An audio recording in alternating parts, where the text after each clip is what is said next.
You're watching News 4, your local news leader. Now, live from Buffalo, this is News 4 at 4. We're going to open when we're ready to open. Moving toward reopening, Governor Andrew Cuomo lays out plans to unpause New York State. We'll tell you why Western New York still isn't quite there yet. Plus, taste takeout. The pandemic is forcing one of Western New York's favorite summer festivals to make some major changes.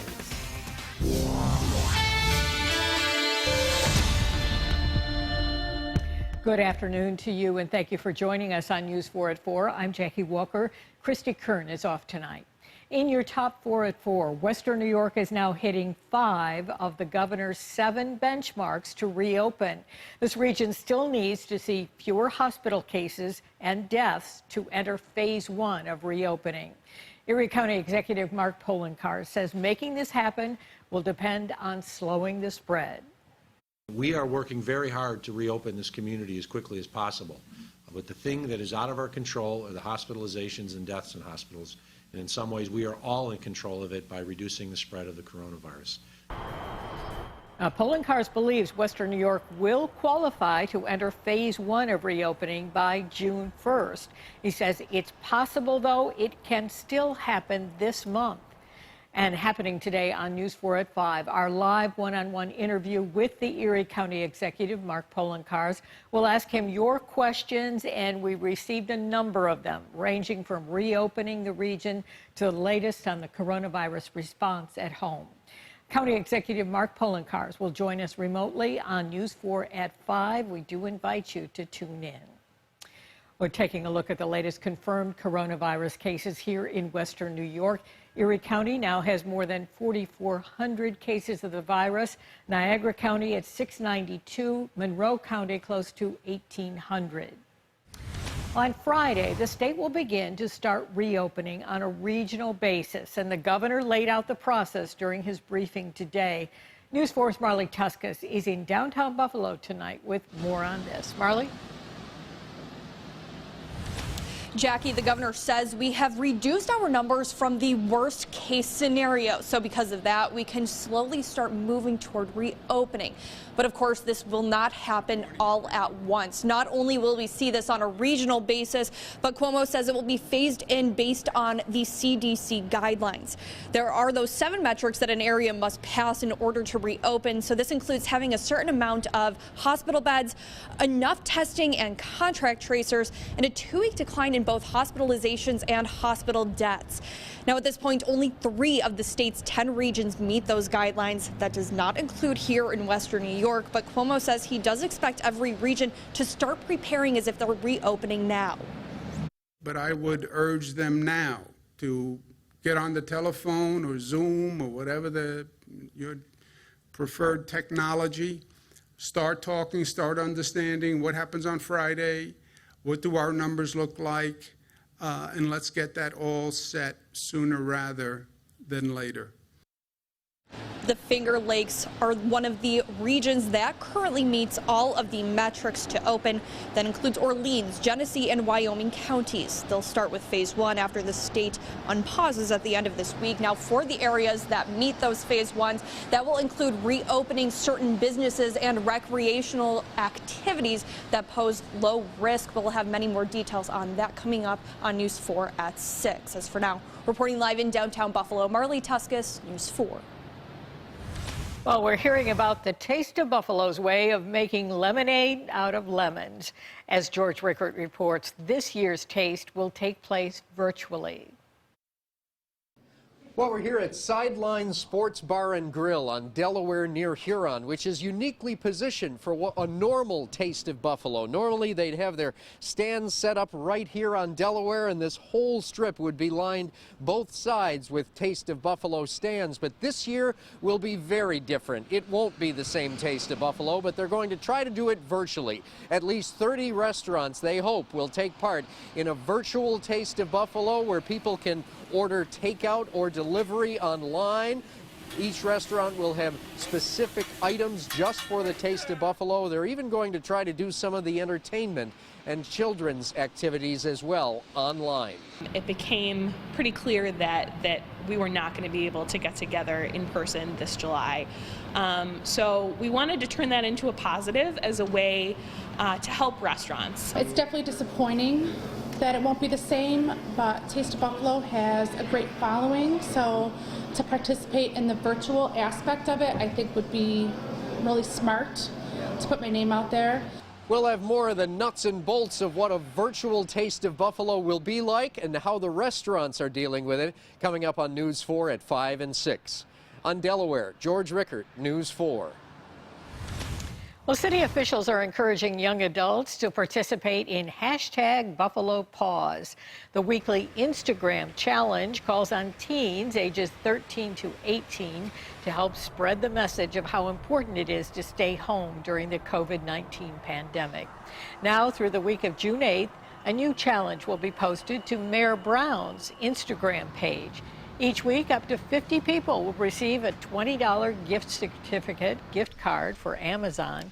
Organizers say they wanted to give people a way to have fun while being safe. We've seen some really cute TikTok videos, especially of whole families. I've seen some crocheting, painting, basketball, hockey. It's been really encouraging to see how creative the teens are. All entries for #BuffaloPause must take place at home, indoors, or outdoors, following proper social distancing guidelines. Winners will be notified via direct message. Well, doulas will be allowed back in the delivery room at some Kaleida Health facilities. This includes Oishei Children's Hospital and Millard Fillmore Suburban. Doulas will need to have their temperature monitored and wear the proper personal protective equipment. Niagara County has opened up more testing sites now for people living there. Starting today, the Niagara Falls Memorial Medical Center is offering diagnostic testing for COVID-19. Testing taking place from 1 until 5 in the afternoon, Monday to Thursday, behind the Summit Healthplex on Williams Road in Wheatfield this week. Next week, it takes place from 1 to 5 in the afternoon, Monday to Thursday, at the health facility's Eastern Niagara County Health Home Office. That's on Main Street in Lockport. You will need to set up an appointment and bring a prescription from your doctor before you are tested. You can find more information on our website, WIVB.com. And 2 new coronavirus testing sites opened today at Rite Aid locations in Buffalo and Niagara Falls. The Buffalo site is located on Bailey Avenue. The location in Niagara Falls is on Pine Avenue. That opened a short time ago. You must schedule an appointment to get tested at either of these spots. Rite Aid currently offers testing at more than 25 locations in New York State. Well, last week we shared the story of Jose Rivera, a much-loved Lancaster man who has died of COVID-19. Since then, his neighbor has led an effort to pay tribute to him. News 4's Gabrielle Mediak shows us how he's being remembered. Jose and Maureen shared a beautiful love story. It was an honor to tell it to you at home last week, but now we're looking back on the impact he's made on the Western New York community. No one could light up a room like Jose. Jose Rivera was a beloved father, husband, grandfather, and friend, taken too soon by COVID-19. Mike Hallmark met Rivera just a few years ago. We'll never forget, but Jose was one of the first neighbors who introduced himself to us. But his kindness and willingness to help others left a lasting impact. A good neighbor, a volunteer, a pillar in the Hispanic community. That's what made me think, you know what? A man like this only comes along once in a while, and I would like for him to have some kind of recognition.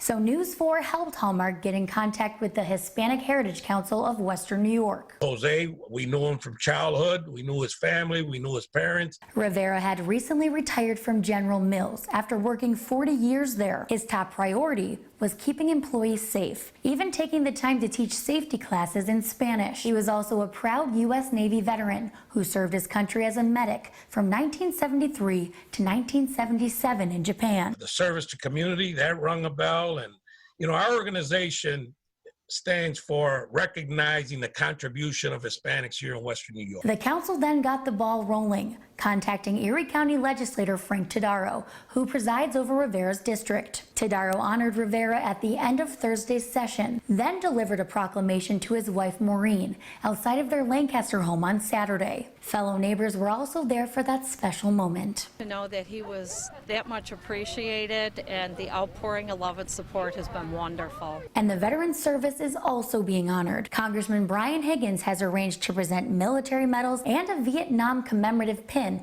at the Erie County Naval and Military Park. That'll be happening at a later date. And for neighbor Mike, knowing he played a small role in honoring his friend means everything. People won't remember what you wrote, and people won't remember what you spoke, but people will remember you by how you made them feel. That comes to mind for Jose. Gabrielle Mediak, News 4.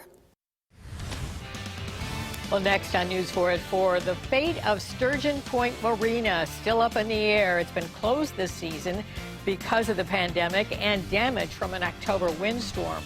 We're getting some answers from the Town of Evans supervisor about when it could reopen.